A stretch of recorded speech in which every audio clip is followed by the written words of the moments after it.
إلا وأنتم مسلمون يا أيها الذين آمنوا اتقوا الله وقولوا قولا سديدا يصلح لكم أعمالكم ويغفر لكم ذنوبكم ومن يطع الله ورسوله فقد فاز فوزا عظيما أما بعد jamaah yang dimuliakan Allah Subhanahu wa taala.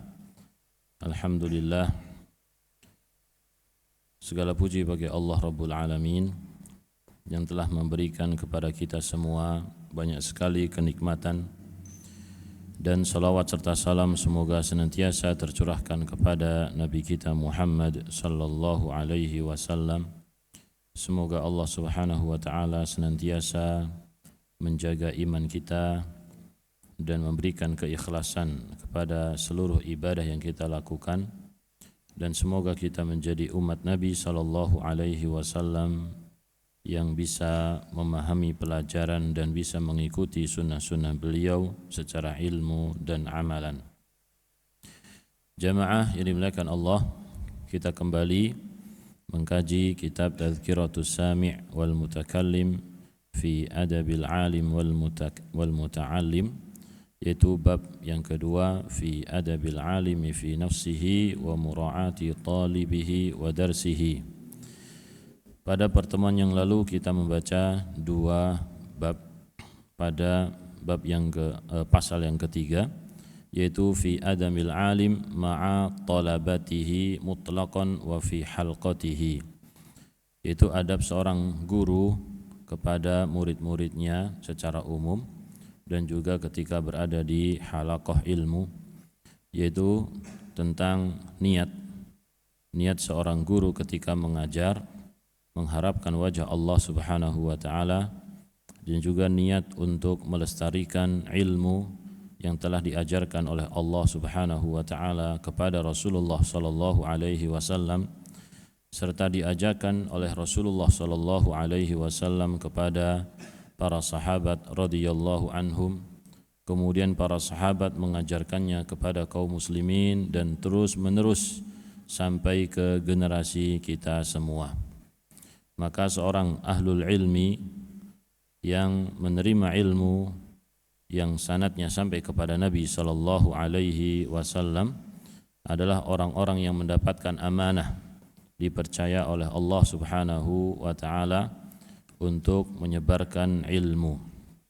Maka salah satu niat yang sangat penting sekali bagi seseorang, selain mengharap wajah Allah, pahala dari Allah, adalah niatnya untuk menyebarkan ilmu dan juga untuk menghidupkan syariat Allah, menghidupkan sunnah Rasulullah sallallahu alaihi wasallam. Apabila syariat Allah itu hidup, maka kebatilan akan sirna, karena orang-orang akan mengetahui mana yang benar, mana yang salah. Mereka menjadi dewasa, bisa memilih mana yang baik, mana yang buruk. Yang baik untuk diikuti dan buruk untuk ditinggalkan. Akan tetapi apabila ilmu itu tidak menyebar, kaum muslimin banyak tidak berilmu, banyak tidak mengetahui, maka tidak akan bisa mengetahui mana yang baik, mana yang buruk. Dia akan ada kemungkinan ketika melihat sunnah dianggap bid'ah.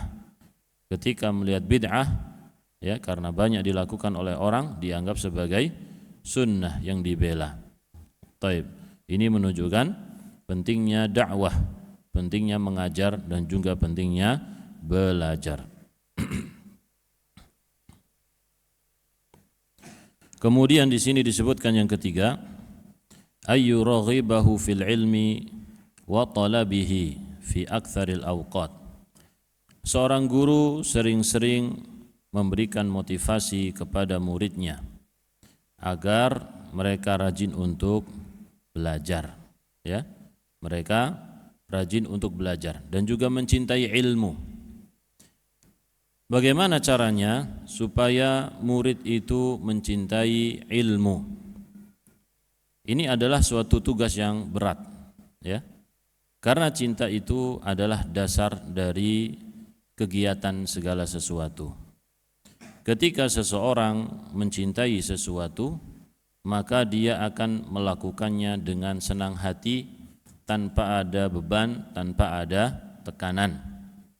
Maka ini adalah salah satu tugas dari seorang guru yang memiliki ilmu, menginginkan bahwasanya ilmu yang dia miliki itu juga dicari oleh para penuntut ilmu, ya. Maka dia harus apa? Maka dia harus memberikan rasa cinta dan juga percaya kepada gurunya dan juga kepada ilmu yang dia miliki.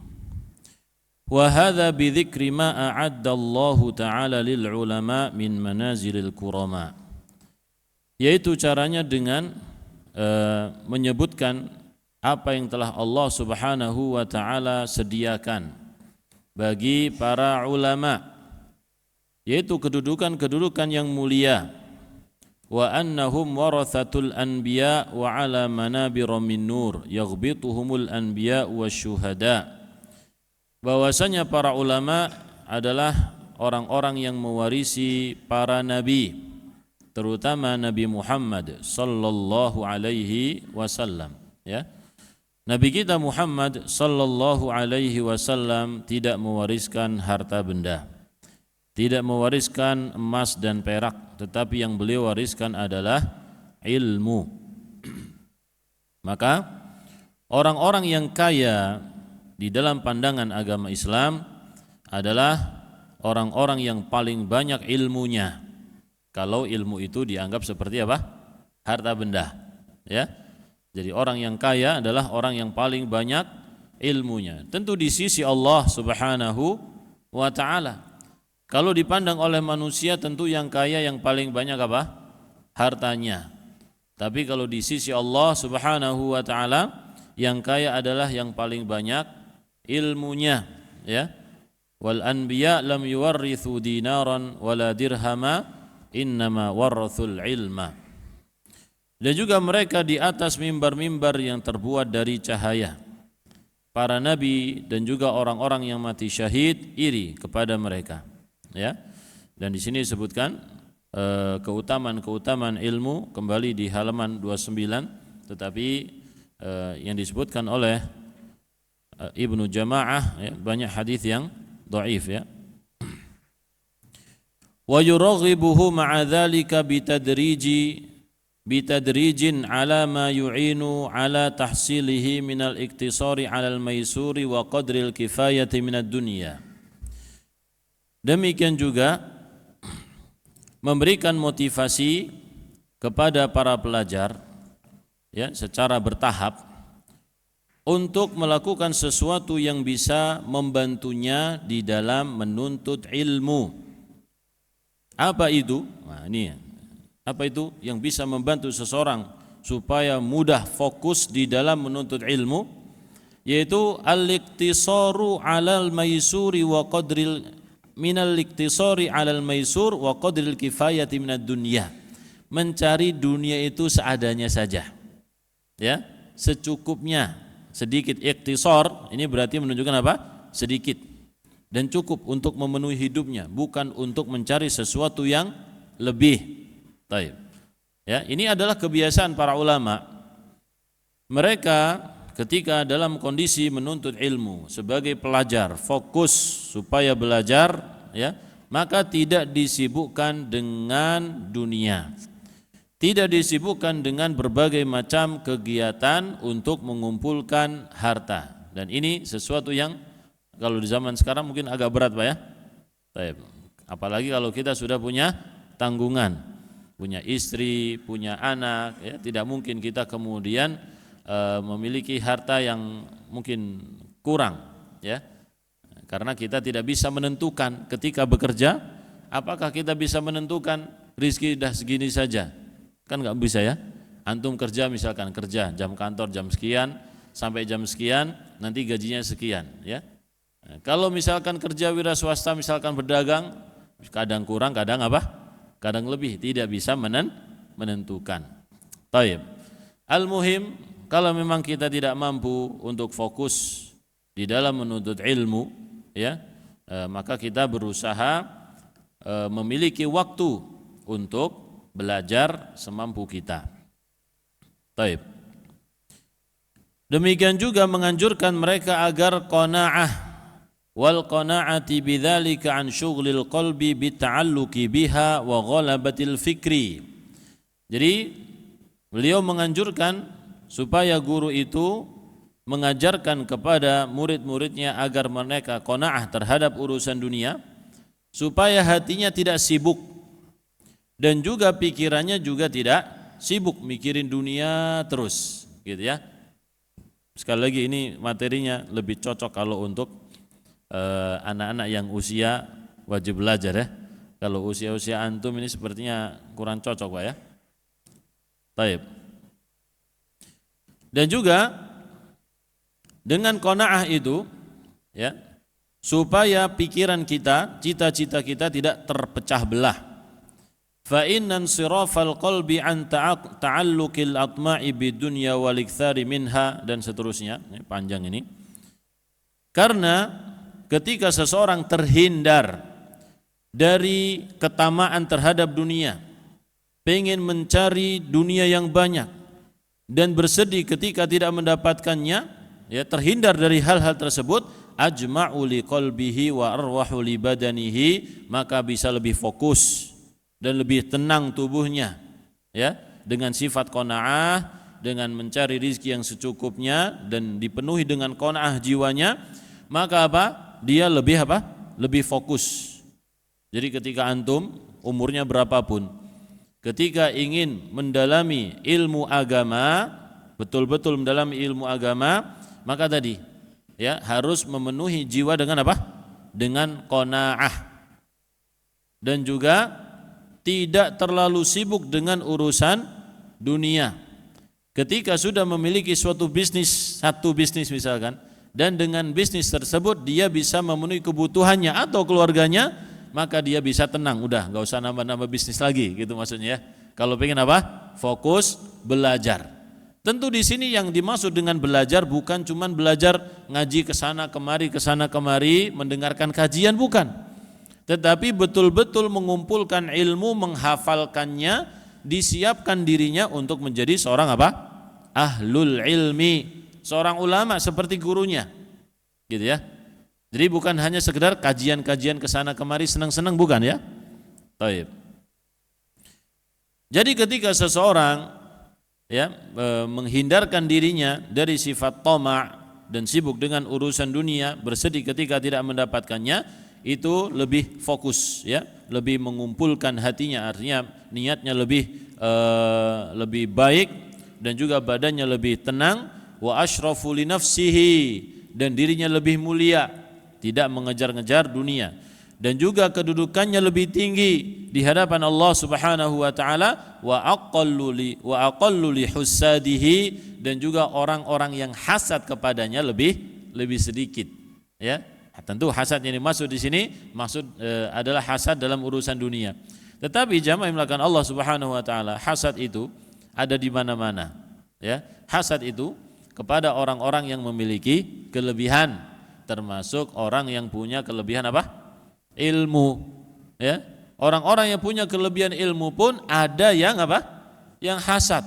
Tetapi memang yang selama ini kita lihat seringnya adalah hasad kepada orang yang punya kelebihan apa? Harta. Itu lebih banyak ya. Tapi kalau orang yang punya kelebihan ilmu, zaman sekarang itu jarang yang dihasadi. Tapi kalau kelebihan jamaah, biasanya jamaahnya banyak membludak, ada saja yang apa? Yang hasad ya. Kalau suatu majelis taklim misalkan, ketika berada di suatu masjid, ini kalau majelis taklim ini jamaahnya banyak, akhirnya nggak boleh apa? Ngisi kajian. Kalau masjid itu sendiri ngadain kajian kok sepi-sepi saja. Tapi kalau majelis ini fulan, majelis salafi katanya, ini kok banyak ini, akhirnya apa? Nggak boleh kaji. Ini salah satu bentuk apa? Hasad ya, hasad. Dan ini sering terjadi jamaah. Wa ajdaru li hifdzil ilmi wazdiyadihi, dan juga ya ketika seseorang menghindarkan diri dari ketamaan, itu akan mudah untuk menghafalkan ilmu, menambah ilmu. Walidzalika qalla man nala minal ilmi nasiban wafiran illa man kana fi mada'i tahsilihi ala ma dzakartu minal faqr ya. Oleh karena itu jarang sekali orang yang mendapatkan ilmu dengan jumlah yang banyak, kecuali orang yang memang dari awal ketika mencari ilmu dimulai dengan kefakiran. Ya, artinya apa? Dia itu dalam urusan dunia dah sedikit saja, yang penting bisa memenuhi kebutuhan pokoknya. Dia fokus kepada urusan apa? Dunia. Ya, seperti Syekh kita Syekh Albani rahimahullahu taala, ya, disebutkan beliau lebih sibuk di mana? Di perpustakaan. Ya, belasan jam beliau berada di perpustakaan. Dan salah satu pekerjaannya adalah apa? Jadi tukang jam. Cuman beberapa jam saja, ya. Nah, jadi tukang jam, kemudian sisa waktunya untuk apa? Untuk belajar. Maka ya, beliau memiliki buku yang sangat banyak sekali dan ilmunya juga apa? Banyak sekali, murid-muridnya luar biasa. Nah, ya.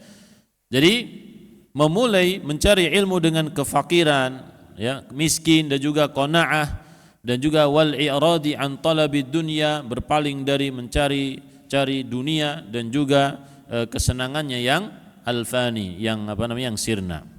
Dan insyaallah akan dijelaskan lebih panjang ketika membahas tentang adabul muta'allim. Baik. Jadi di sini di poin yang ketiga, seorang guru dianjurkan untuk memberikan motivasi kepada muridnya supaya mereka mencintai ilmu dan juga rajin untuk mencari ilmu, ya, dengan menyebutkan tentang keutamaan ilmu, keutamaan orang yang berilmu, dan bahaya kalau ilmu itu tidak dipelajari.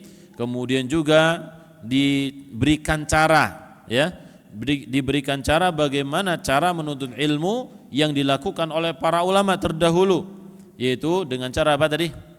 Dengan cara menghindarkan diri dari ketamakan terhadap dunia, dan harus memiliki sifat apa? Qanaah di dalam jiwanya. Taib. Kemudian yang keempat, ar-rabi', an yuhibba li talibihi ma yuhibbu li nafsihi. Mencintai pelajar, ya, mencintai pelajarnya seperti dia mencintai untuk dirinya sendiri, ya. Jadi pelajar yang datang ke majelisnya, yang benar-benar ingin mengambil ilmu darinya, diperintahkan untuk dihargai seperti dia menghargai dirinya sendiri, ya. Seorang guru bisa menghargai seorang pelajar yang datang di majelisnya seperti dia menghargai dirinya sendiri. Baik. Jadi seorang guru tidak boleh menyombongkan diri, ya. Tidak boleh menyombongkan diri, harus memiliki kesabaran, harus tawadhu', ya. Tidak boleh bersifat apa istilahnya? Arogan gitu, ya. Baik. Sebagaimana di dalam hadis Nabi sallallahu alaihi wasallam, yaitu hadis Anas bin Malik radhiyallahu an, la yu'minu ahadukum hatta yuhibba li akhihi ma yuhibbu li nafsihi. Tidak beriman salah seorang di antara kalian sampai menyukai untuk orang lain seperti dia menyukai untuk dirinya sendiri.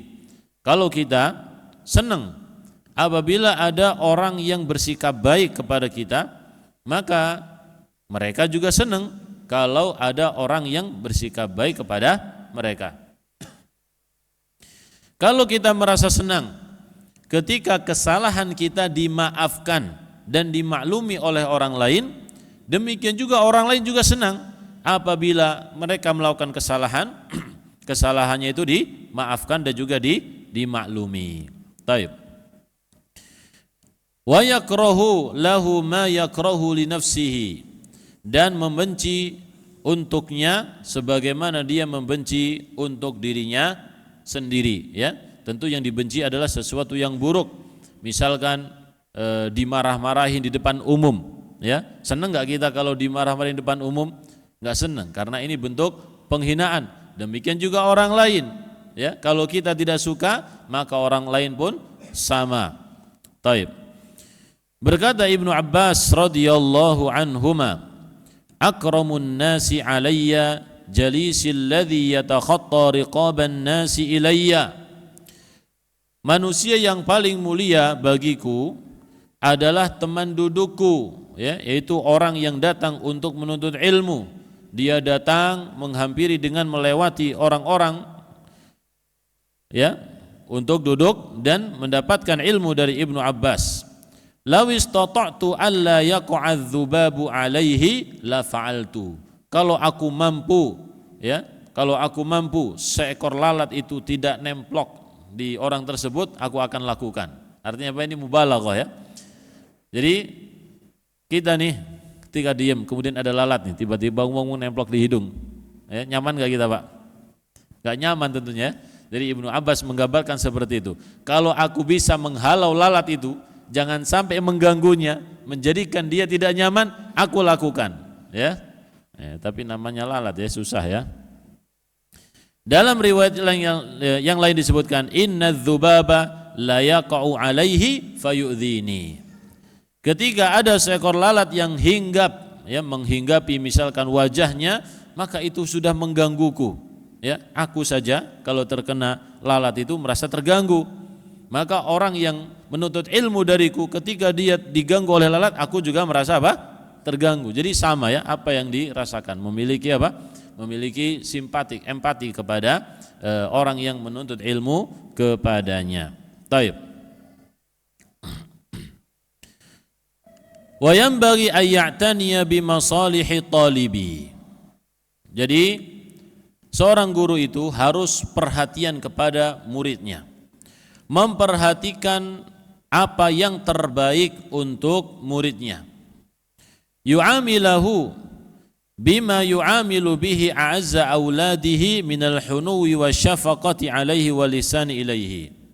Seorang guru harus bisa bermuamalah, berinteraksi kepada murid-muridnya dengan interaksi yang paling baik, seperti dia berinteraksi kepada anak-anaknya. Kita punya anak nih, ya, bagaimana interaksi kita kepada anak kita? Maka interaksi kita adalah interaksi yang menyenangkan, yang membahagiakan, yang memuliakan anak-anak kita, supaya mereka menjadi pribadi yang tangguh dengan dengan kecerdasan dan juga ilmunya. Taib. Demikian juga seorang guru ketika dia berinteraksi kepada murid-muridnya, dia berusaha menjadikan murid-muridnya itu seperti anaknya sendiri, berusaha memberikan kasih sayang, perhatian, rasa cinta, dan berbuat baik kepada mereka. Ini, ya. Nah, ini pertanyaannya nih, apakah kita sering bermuamalah, berinteraksi kepada anak-anak kita, betul-betul anak kita sendiri? Lalu bagaimana ketika kita berinteraksi kepada anak-anak kita? Apakah kita hanya melihatnya atau hanya berkumpul secara jasad saja? Ataukah kita ketika bersama mereka kita ajak ngobrol, kita ajak bermain, diajak bercanda, atau juga kita ajari ilmu-ilmu yang kita ketahui, atau bagaimana? Ya, ini juga menjadi perhatian, karena memang di zaman dahulu, ya, jamaah yang melakukan Allah Subhanahu wa taala, seseorang ketika di rumah maka dia sibuk dengan keluarganya. Tapi di zaman sekarang sepertinya gambaran seperti itu beda-beda. Ketika seorang di rumah, terkadang dia sibuk dengan dirinya sendiri, sibuk dengan pekerjaannya, ya. Bisa sibuk dengan keluarga, bisa sibuk dengan diri sendiri, atau sibuk dengan apa? Pekerjaan. Apa maksudnya dengan sibuk dengan diri sendiri? Yaitu sibuk dengan permainannya, handphonenya, ya, dengan tontonannya dan lain sebagainya. Ada anaknya di sana tidak diperhatikan, ya, dibiarkan begitu saja. Atau juga dibelikan handphone masing-masing, ini buat kamu, buat apa tujuannya dikasih handphone? Supaya nggak ganggu bapaknya, ya. Supaya masing-masing nih kamu, supaya bapaknya ketika main handphone anaknya nggak iri, ya, sama-sama apa? Punya, betul nggak, Pak? Taib. Nah, di sini beliau menyebutkan, ya, orang tua ketika berinteraksi dengan anaknya, ketika di rumah misalkan, ya, betul-betul orang tua itu mengajarkan hal-hal yang perlu diketahui oleh anaknya. Taib. Wa sabri ala jafain rubbama waqa'a minhu. Dan juga bersabar atas kelakuannya yang kurang sopan, ya, yang kaku, yang mungkin terjadi dilakukan oleh muridnya tadi. Nah, namanya orang belajar itu tentu berbeda dengan apa? Yang ngajar. Ya, orang yang berilmu tentu berbeda dengan orang yang tidak berilmu. Taib. Orang yang tidak berilmu karena kurang ilmunya mungkin dia terkadang melakukan hal-hal yang tidak sopan, ya. Maka salah satu sikap yang harus dimiliki oleh seorang guru adalah apa? Sabar, ya, sabar. Dia tidak apa? Dikit-dikit kemudian marah, emosi. Nah, ini bukan sikap seorang guru yang baik misalkan, ya. Terlihat muridnya misalkan melakukan sesuatu yang kurang baik, kemudian dah besok kamu nggak mau ngajar lagi misalnya, ya. Ini bukanlah guru yang menjadi contoh yang baik, ya. Jadi seorang guru harus memiliki kesabaran ketika menghadapi siapa? Menghadapi muridnya yang terlihat kurang sopan. Kalau memang terlihat kurang sopan, maka harusnya ditegur, dikasih tahu yang seperti ini gak pantas, ya. Yang seperti ini tidak pantas, malah bukan meninggalkan meninggalkan majelis. Taib. Wa naqsin la yakadu yakhlul insana minhu, ya, dan juga bersabar atas kekurangan yang dimiliki oleh murid yang memang hampir semua orang itu memiliki kekurangan tersebut. Wa su'i adabin fi ba'dil lahyan, dan juga terkadang seorang murid itu enggak punya adabnya buruk. Wa yabsutu udhrahu bihasabil imkan, ya, maka seorang guru itu menunjukkan uzurnya semampu dia, ya. Yabsutu udhrahu artinya menunjukkan uzurnya. Wa yuqifuhu ma'a dzalika 'ala ma sadara minhu binushin wa talattufin. Kemudian orang tersebut diberikan nasihat, ya. Jadi sikap-sikap yang tidak sopan, baik itu ucapan maupun perbuatan dari seorang murid, maka diberi nasihat, diperbaiki oleh gurunya. Karena kita belajar tentu ada kesalahan, dan kesalahan itu bukan cuman kesalahan dalam teori, bukan kesalahan di dalam menjawab, tapi juga kesalahan muncul dalam bersikap, berbuat. Betul nggak Pak? Ya, karena ilmu itu kadang-kadang ilmu hanya teori saja, dan ilmu itu kadang ilmu praktek, ilmu perbuatan. Misalkan adab, ya, belajar adab. Adab itu ada teori, ada terapan. Seseorang mungkin secara teori ditanya ini dia betul semua, tetapi secara terapan, oh ternyata dia masih salah, belum mengerjakan adab-adab yang telah dipelajari. Salah nggak dia? Salah. Jawaban secara teori benar, tapi secara praktek dia masih keliru, ya. Maka harus dievaluasi lagi, diperbaiki lagi, ya. Demikian juga ibadah sama. Ibadah itu ada teori, ada terapan. Ketika ditanya tentang teori mungkin dia betul, apa hukumnya ini, apa hukumnya itu, bagaimana caranya ruku, bagaimana caranya sujud, betul. Tapi ternyata ketika dia praktek, ya, mungkin dia keliru, entah karena lupa atau karena apa gitu, ya. Maka yang seperti ini harus diberi nasihat. Baik. Demikian juga adab tadi, ya, adab kepada guru nih, adab kepada guru. Guru sudah ngajarin adab, ya. Guru sudah ngajarin adab. Ketika murid ditanya adab-adab kepada guru, adab-adab di majelis apa saja, dia bisa menyebutkan secara teori. Tapi giliran ketika dia duduk di majelis di hadapan gurunya, ternyata adab tersebut dia belum bisa mempraktekannya, ya. Gurunya kesel nggak? Ya mungkin kesel gurunya. Ini secara teori kok bisa, tapi secara praktek dia tidak bisa. Terus bagaimana sikap guru yang seperti ini? Apakah kemudian aku nggak mau lagi ngambek gitu, ya? Atau kemudian dia tidak sabar dicaci maki di tempat tersebut? Tentu tidak, ya.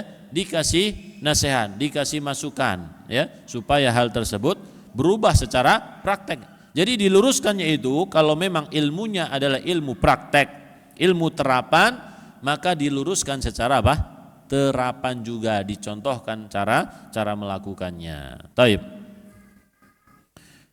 La bi ta'nifin wa ta'assufin, ya, menegurnya, memberi nasihat kepadanya bukan cara yang keras, ya, bukan dengan cara tadi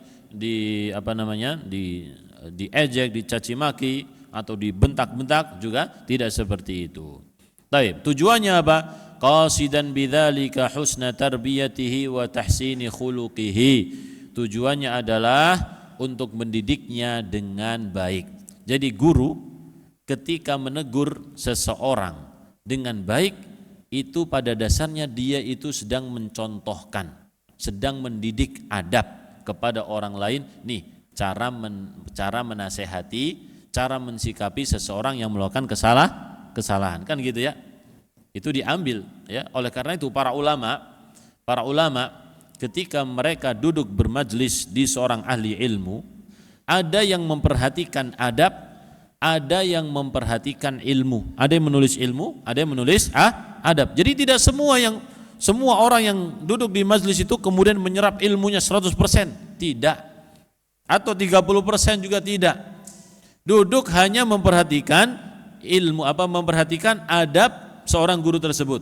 Apa contoh adab yang diperhatikan? Itu tadi, cara dia berbicara, cara dia menegur muridnya, cara dia bersabar ketika menghadapi kurang sopannya muridnya. Ini dipelajari oleh jamaah yang hadir di majelis itu, ya. Jadi kita harus paham ini, ya. Kita harus paham. Baik, ini harusnya materi diberikan kepada guru, ya. Kita harus paham bahwasanya seseorang yang kajian, apalagi kajian jamaah, ya, apalagi kajian seperti kita nih, kebanyakan orang itu, ya, kebanyakan orang menyerap ilmu secara teori ini hanya beberapa persen saja, mungkin 10% mungkin, ya. Yang mencatat pun tidak banyak, yang dicatat pun dari seluruh materi pun tidak banyak. Terus apa yang mereka dapatkan? Kalau materi nggak dapat, adabnya juga nggak dapat, gitu ya. Jadi kalau seorang guru memberikan materi, bukan cuma tujuannya untuk menyampaikan ilmu yang sedang dibahas saja, tetapi juga tujuannya adalah mengajarkan adab kepada jamaah, kepada murid-muridnya, bagaimana berbicara, bagaimana menjawab, bagaimana kalau dia tidak mengetahui jawabannya, bagaimana dia duduk, bagaimana dia melakukan segala sesuatu. Itu semua ketika duduk di atas atau di depan, semuanya adalah adab yang diserap oleh jamaah, termasuk kesabaran, sikapnya, ya. Ini juga ajaran yang diserap oleh jamaahnya. Taib. Kemudian, ya, jadi tujuannya dia memberikan nasihat dengan lembut, ya, tidak tidak kasar, yaitu untuk mentarbiyah atau mendidik dengan baik, dan juga memperbaiki akhlak tadi, memperbaiki akhlak muridnya yang kurang baik. Wa islaha sya'nihi, memperbaiki keadaannya. Kalau murid itu mengetahui dengan isyarat saja sudah tahu, misalkan duduknya kurang sopan misalkan, ya, kemudian dikasih isyarat pakai mata atau pakai tangan, muridnya faham tuh, langsung dilipat misalkan kakinya, ya, maka cukup dengan isyarat. Saya ulang nih. Fa in arafa talibu dzalika lidzakaihi bil isyarah fala hajata ila tasrihil ibarah, ya. Kalau muridnya, karena muridnya ini adalah orang yang pintar, dia mengetahui dengan isyarat saja, maka tidak perlu dengan ucapan yang panjang lebar atau dengan ucapan yang terus terang, enggak perlu. Cukup dengan isyarat tadi, ya, cukup dengan isyarat. Bisa paham, Pak, ya? Wa illam yafham dzalika illa bi sharihiha atabiha. Tapi kalau muridnya ini ternyata enggak paham juga, ketika ditegur dengan isyarat enggak paham, maka boleh ditegur dengan dengan tasrih, ya, dengan terus terang, enggak boleh begitu, afan enggak boleh begini, dan seterusnya. Taib. Tentu teguran yang dilakukan juga dengan dengan berusaha tidak melukai hati, ya, berusaha tidak melukai hati. Tapi kalau memang sudah berusaha sopan, berusaha pelan, masih melukai hati, ya pada dasarnya bukan salah seorang guru, tapi seorang murid itu yang harus memperbaiki niatnya, ya. Karena orang yang salah itu ketika ditegur harusnya berterima kasih kan itu ya, harusnya merasa senang. Taib, bukan malah apa? Bukan malah marah atau sakit hati dan seterusnya.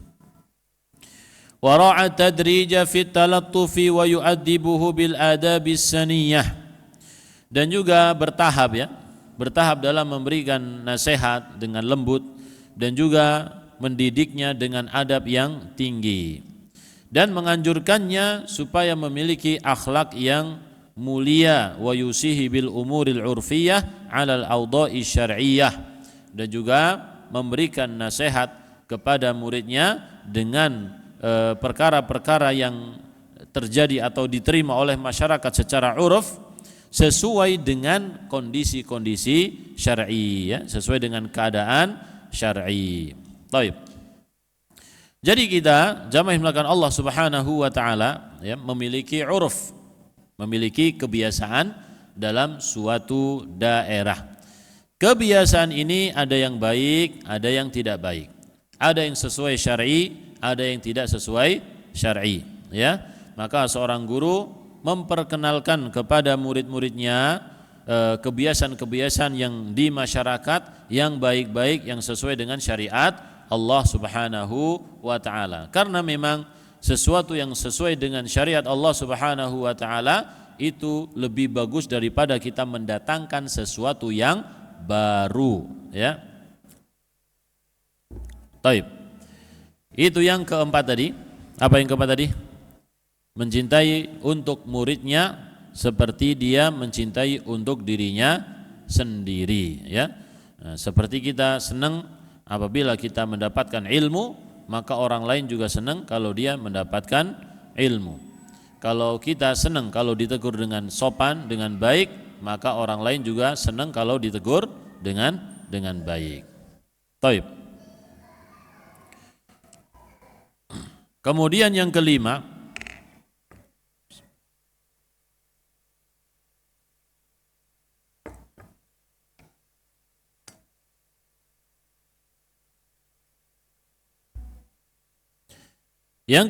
ayasmaha lahu bisuhulatil lilqa'i fi ta'limihi wa husni talattufi fi tafhimihi, yaitu memberikan toleransi kepada muridnya dengan cara menyampaikan ilmunya dengan mudah, bahasanya dipermudah, ya. Jadi ketika seorang guru melihat mad'unya, ketika melihat murid-muridnya, sepertinya kalau bahasanya tinggi, isinya dalil semua, ini muridnya enggak paham, maka biasanya akan lebih disedikitkan dalilnya, ya, dan diartikan dengan pelan-pelan. Ya, misalkan jamaahnya orang tua-tua misalkan, ya, atau orang yang capek habis bekerja gitu, ya. Kalau misalkan isinya dalil semua, Al-Qur'an, arti biasanya itu akan kurang difahami.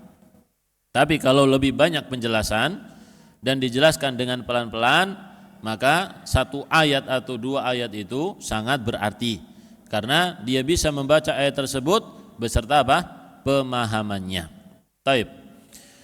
Jadi memberikan toleransi kepada murid-muridnya dengan cara menyampaikan ilmu dengan mudah, wa husni talattufi fi tafhimihi, dan juga lemah lembut di dalam memahamkan muridnya tersebut. Pada dasarnya agama itu mudah, ya. Agama itu mudah, jamaah. Seperti Nabi SAW mengatakan, ad-dinu yusrun, agama itu mudah, dan agama itu pondasinya adalah apa? Al-Quran, dan Al-Quran sudah dimudahkan oleh Allah Subhanahu wa ta'ala untuk dipelajari, ya, mudah untuk dipelajari. Sebagaimana Allah Subhanahu wa ta'ala berfirman, walaqad yassarnal Qur'ana lidzikri fahal mim muddakir, sungguh kami telah mudahkan Al-Quran itu untuk diambil pelajaran. Siapakah yang mau mengambil pelajaran? Jadi Pada dasarnya agama ini mudah. Oleh karena itu seorang guru atau ulama ketika dia menyampaikan kepada jamaah atau kepada muridnya, hendaklah dia mencari cara yang paling mudah supaya ilmu yang disampaikan bisa difahami, bisa diterima. Baik, silahkan adzan dulu.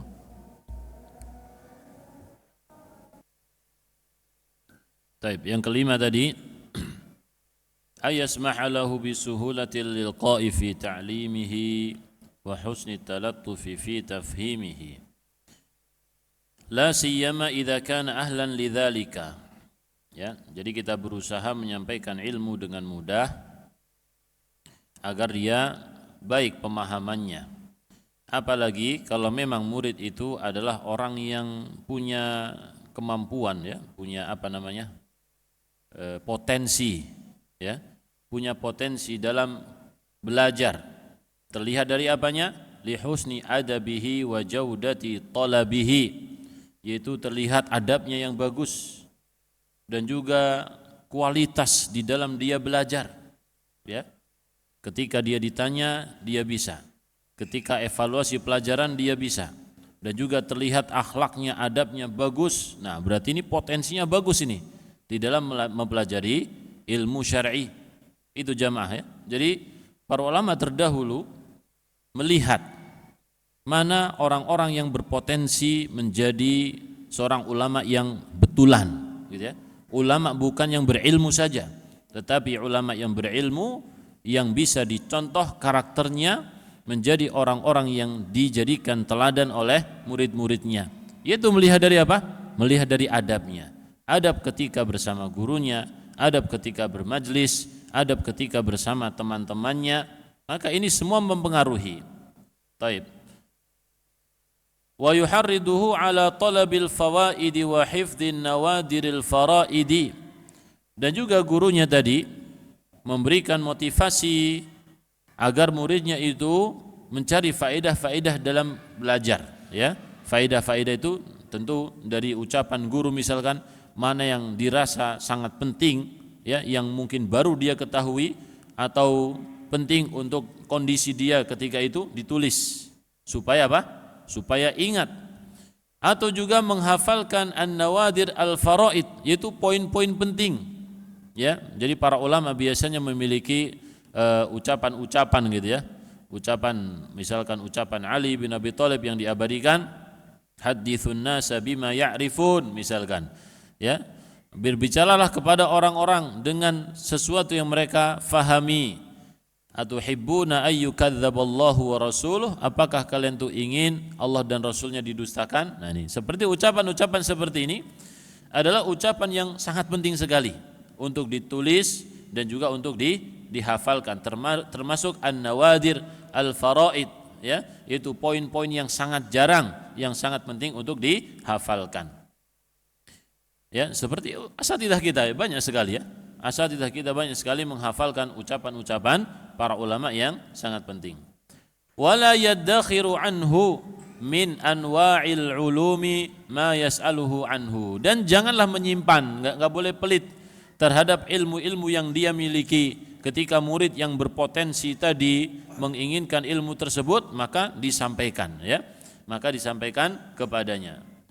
Li'anna dzalika rubbama yuhishu sadr wa yunaffirul qalb wa yuwarrithu al-wahsyah. Karena kalau seorang guru tersebut pelit kepada muridnya, ya, menyimpan ilmunya untuk dirinya sendiri, misalkan tidak mau menyampaikannya, maka ini akan merenggangkan antara guru dengan apa? Muridnya. Kok guruku seperti ini, tidak mau menyampaikan apa? Ilmunya kepadaku, dan seterusnya.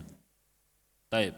Ini maknanya kurang lebih sama, ya. Yuhishu sadr wa yunaffirul qalb wa yuwarrithu al-wahsyah.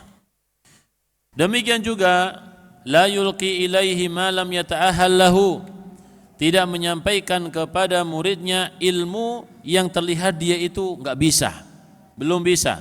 Seperti kita mau ngajarin anak TK, kita ajari ilmu yang harusnya dipelajari oleh SMA, gitu ya. Ini gampangnya. Atau misalkan yang datang jamaah biasa tapi yang diajari ilmu seperti anak pesantren, maka tentu ini tidak apa? Tidak sama. Taib. Li'anna dzalika yubaddidu dhihnahu, karena ini bisa mengacaukan pikirannya, ya, yang harusnya ilmu itu yang disampaikan sedikit tapi bisa difahami, tapi justru yang disampaikan ini banyak sekali, ya, banyak sekali dan juga ribet, ruwet, sehingga pikirannya pun yang mendengarkan tidak mendapatkan faedah apapun. Jadi ketika dia datang, ketika dia pulang sama hasilnya, gitu ya. Nah, ini yang tidak diperkenankan. Ya, maka beliau mengatakan la yulqi ilaihi ma lam yata'ahhal lahu, tidak menyampaikan kepada muridnya sesuatu yang memang dia itu bukan bukan bidangnya, bukan ahlinya, ya, orang yang tidak mendapatkan manfaat dari apa yang dia sampaikan. Li'anna dzalika yubaddidu dhihnahu wa yufarriqu fahmahu, bisa mengacaukan pikirannya dan juga memecah belah pemahamannya. Dan jika ada seorang murid yang bertanya suatu ilmu, ya, kalau dijawab ini bikin dia bingung, ya, maka gimana? Lam yujibhu, enggak usah dijawab, ya. Kalau memang ada suatu ilmu, kalau dijawab itu bikin orang bingung, maka tidak perlu dijawab. Jawab intinya saja. Kalau dijawab secara panjang lebar, nanti malah dia bingung. Ya sudah, intinya saja, gitu ya. Wa yu'arrifuhu anna dzalika yadurruhu wa la yanfa'uhu, dan kita kasih tahu, ya, kalau dijelaskan secara panjang lebar justru nanti madarat buat dia. Apalagi dalam ilmu akidah, jamaah, ya. Dalam ilmu akidah mungkin kalau dijelaskan secara panjang lebar justru ada sesuatu dari penjelasan tersebut yang isinya syubhat. Ya, terkadang seorang ustadz misalkan menjelaskan akidah, dia jelaskan panjang lebar secara terperinci, termasuk di dalamnya akidah kelompok yang menyimpang. Tetapi murid ini tidak bisa membedakan, mencerna dengan baik mana yang menyimpang, mana yang tidak menyimpang tadi, ya. Jadi tidak bisa memilah-milah. Akhirnya justru yang diserap, dianggap benar, itu yang menyimpang, ya. Nah, apalagi kalau hanya disebutkan pemikiran menyimpang tetapi tidak disebutkan yang benar, yang bagaimana. Nah, ini lebih bahaya lagi, ya. Taib. Jadi dipilah-pilah, ini orang ini bisa mencerna atau tidak. Kalau kemungkinan tidak bisa mencerna, maka jawabannya tidak perlu panjang lebar, ya. Makanya di sini disebutkan wa yu'arrifuhu anna dzalika yadurruhu wa la yanfa'uhu. Kita kasih tahu, kalau nanti kita jawab secara panjang lebar ini bahaya buat antum, ya. Ya, mendingan yang sedikit saja, intinya saja. Wa anna man'ahu iyyahu minhu li syafaqatin alaihi wa lutfin bihi la bakhlan alaihi, ya. Gurunya melakukan seperti itu adalah karena apa? Karena kasihan. Nanti kalau dijelaskan malah bahaya, bukan karena bakhil dengan ilmu, bukan, tapi apa? Karena kasihan. Kemudian terus menerus diberikan motivasi, dianjurkan untuk lebih semangat lagi di dalam menuntut ilmu supaya nanti bisa lebih faham ilmu yang semakin mendalam. Taib. Dan diriwayatkan di dalam tafsir makna dari kalimat ar-rabbani, ya. Ar-rabbani, apa itu rabbani? Ini dalam surat Ali Imran, Allah Subhanahu wa taala mengatakan walakin kunu rabbaniyina bima kuntum tuallimunal kitaba wa bima kuntum tadrusun. Jadi jadilah kalian orang-orang rabbani, ya. Ibnu Abbas menyebutkan rabbani adalah hukama fuqaha, yaitu orang-orang yang bijak dan juga orang-orang yang faqih, ahli ilmu, ya. Orang-orang yang betul-betul faham dengan ilmu yang mereka miliki, bukan cuma hafal, ya, tapi apa? Faham dengan apa yang mereka miliki. Siapa Rabbani ini? Salah satu tafsirannya adalah annahu alladhi yurabbin nasa bi sigharil ilmi qabla kibarihi, yaitu orang-orang yang mendidik manusia, para ulama yang mendidik manusia dengan ilmu-ilmu yang dasar dulu sebelum ilmu-ilmu yang tinggi, ya, ilmu yang dasar. Ya, jamaah, misalkan jamaah awam tidak pernah belajar bahasa Arab, tidak belajar nahwu shorof misalkan, ya, atau juga tidak belajar usul fikih, maka jangan dikasih kitab-kitab yang berat, kasih kitab yang ringan saja. Yang kecil-kecil ya, mutun-mutun ilmiah, ya kitab adab misalkan atau fikih ibadah yang ringan-ringan ya. Karena ini adalah pondasi yang mudah untuk dimengerti dan juga mudah untuk diamalkan. Saya ulang. Rabbani annahu alladhi yurabbin nasa bi sigharil ilmi qabla kibarihi, yaitu orang-orang yang mendidik manusia dengan ilmu-ilmu yang dasar, yang mudah sebelum ilmu-ilmu yang besar, yang susah. Taib. Wallahu a'lam bishawab. Setelah salat Isya kita lanjutkan sedikit.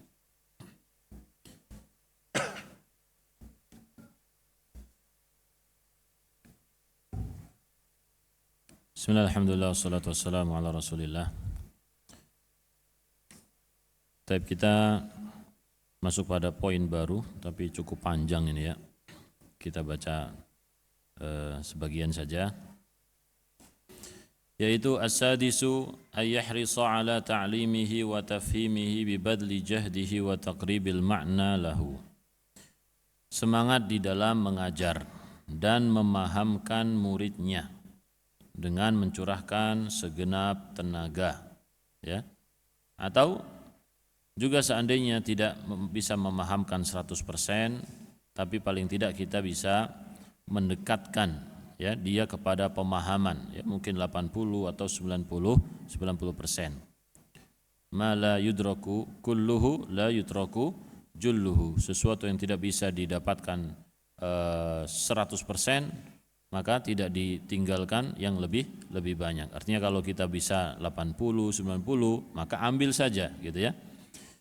Yaitu bagaimana caranya kita semangat untuk supaya murid kita itu faham, yaitu min ghairi iktsarin la yahtamiluhu dhihnuhu. Jangan banyak-banyak, nanti enggak kuat otaknya.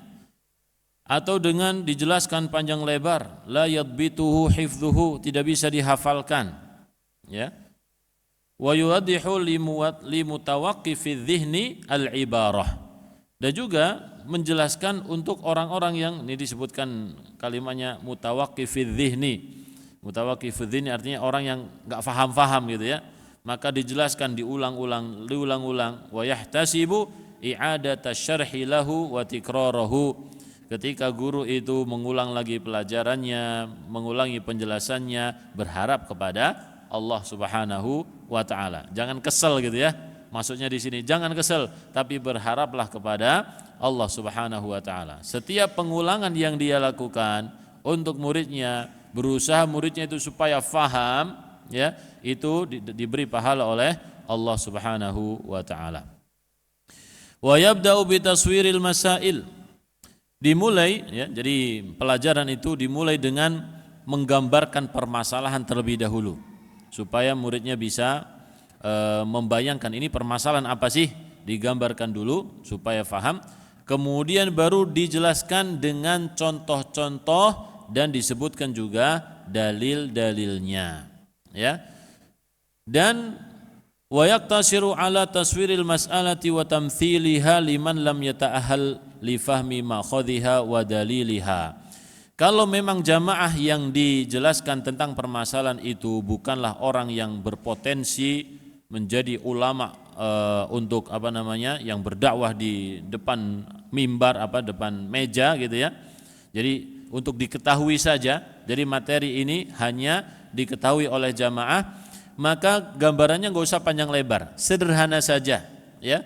Meskipun mereka tidak mengetahui dalilnya, cara mengistimbatkan permasalahan tersebut enggak apa-apa, disebutkan materinya, kemudian hukumnya, solusinya bagaimana, yang ringan-ringan saja. Taib.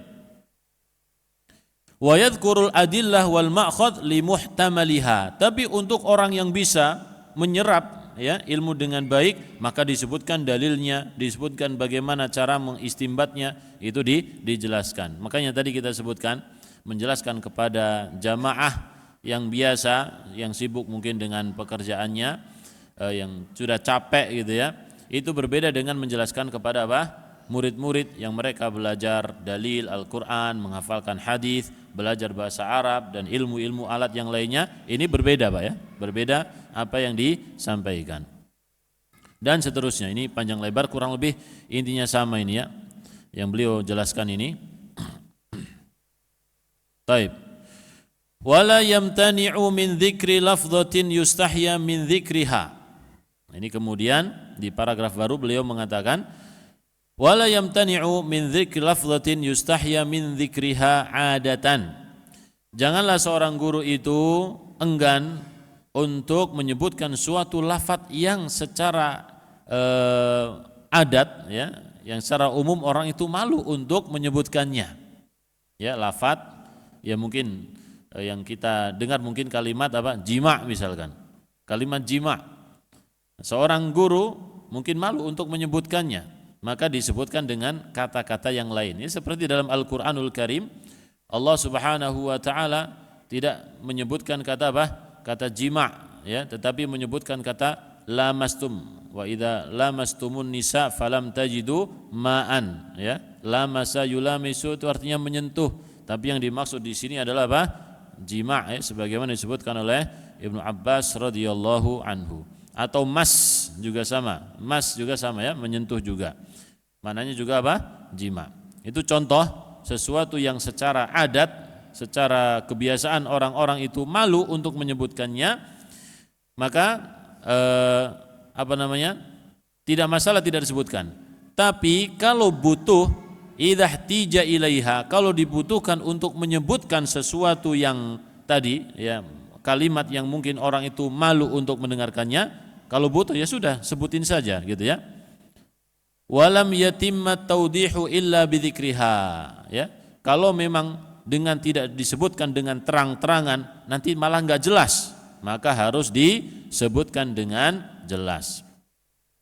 Dan seterusnya ya. Ini juga penjelasannya kurang lebih sama. Intinya seorang guru tidak mengapa dia menyebutkan suatu kalimat yang secara kebiasaan orang-orang itu malu untuk mendengarkannya, tapi guru tersebut menjelaskannya agar penjelasannya itu mudah untuk difahami ya. Penjelasannya itu menjadi sempurna dan mudah untuk difahami. Kalau cukup dengan kinayah, kinayah itu kalimat yang tidak langsung ya, itu sudah cukup, maka tidak perlu disebutkan secara apa? Secara jelas ya. Lam yusarrih bidzikriha bal yaktafi bil kinayati anha ya. Kalau jelas dengan kinayah saja maka itu sudah cukup. Wa kadzalika idza kana fil majlisi man la yaliku dzikruha bihudurihi fayukanni an tilkal lahdhati bi ghairihi ya. Demikian juga kalau memang di dalam majelis itu ada orang yang tidak patut disebutkan dengan kehadirannya, maka disebutkan dengan kunyahnya gitu ya, karena dia itu mungkin malu. Taib, disindir tapi disebutkan dengan apa? Kunyahnya atau julukannya supaya dia tidak malu. Taib. ولهذه المعاني واختلاف الحال ورد في الحديث النبي صلى الله عليه وسلم التصريح تارة والكناية أخرى. Naam, jadi terkadang Nabi sallallahu alaihi wasallam menyebutkan sesuatu dengan malu-malu, tapi juga kadang-kadang dengan apa? Dengan jelas. Taib. Demikian juga dengan teguran. Nabi sallallahu alaihi wasallam mengetahui orang-orang yang mengucapkannya. Tetapi ketika menegur di atas mimbar, Nabi sallallahu alaihi wasallam mengatakan ma balu aqwamin ya. Kenapa sini ada orang yang seperti ini mengatakan seperti ini, mengatakan begitu, tidak disebutkan kenapa si fulan tidak, tetapi ma balu aqwamin. Demikian juga ketika menjelaskan hal-hal yang mungkin malu untuk dijelaskan, maka dengan cara apa? Dengan kinayah ya. Kinayah itu kata lain yang tidak secara langsung tapi bisa difahami. Baik, wallahu alam bissawab. Ini mungkin yang bisa kita sampaikan pada malam hari ini. Jadi ada beberapa poin tadi, yaitu poin yang kita ulang dari poin yang pertama, yaitu berniat di dalam mengajar, mengharapkan wajah Allah dan menebarkan ilmu, menghidupkan syariat, menghidupkan sunnah Nabi sallallahu alaihi wasallam, dan menghancurkan kebatilan. Kemudian yang kedua, alla yamtani'a min ta'limi talibi li'adami khulusi niyatihi. Seorang guru terus mengajar meskipun terlihat dari muridnya itu kurang ikhlas, ya. Guru terus mengajar, menyampaikan ilmu meskipun terlihat dari muridnya apa? Kurang ikhlas. Yang ketiga, yaitu memberikan motivasi kepada murid agar dia mencintai ilmu dan semangat di dalam mencarinya, ya, memberikan motivasi kepada murid agar dia apa? Mencintai ilmu dan semangat untuk mencarinya, dan dilakukan dengan waktu sering, ya, sering memberikan motivasi seperti itu. Kemudian yang keempat, mencintai sesuatu untuk muridnya seperti dia mencintai untuk dirinya sendiri, ya. Mungkin seorang guru membayangkan dirinya itu seperti sekarang dia duduk di majelis, ya, menghadap ke guru. Jadi seorang guru menganggap dirinya sebagai murid supaya dia bisa memperlakukan murid dengan sikap yang apa? Yang baik, yang disukai oleh orang lain. Taib. Yang kelima, yaitu ayyasmahalahu, memberikan toleransi kepada murid, yaitu dengan cara menyampaikan ilmu dengan cara yang mudah, ya, dan pelan-pelan di dalam memahamkannya. Jadi berusaha supaya muridnya ini bisa memahami materi. Taib, ini masih ada hubungannya dengan yang keenam tadi, yaitu yang keenam adalah ayyahrisu ala ta'limihi wa tafhimihi, bersemangat di dalam mengajarkan murid tersebut dan juga memahamkannya dan mencurahkan tenaganya dan mendekatkan makna kepadanya, ya. Kalau misalkan tidak bisa memahami 100%, maka paling tidak bisa paham 80-90%. Taib, wallahu alam bissawab. Ada pertanyaan, silahkan.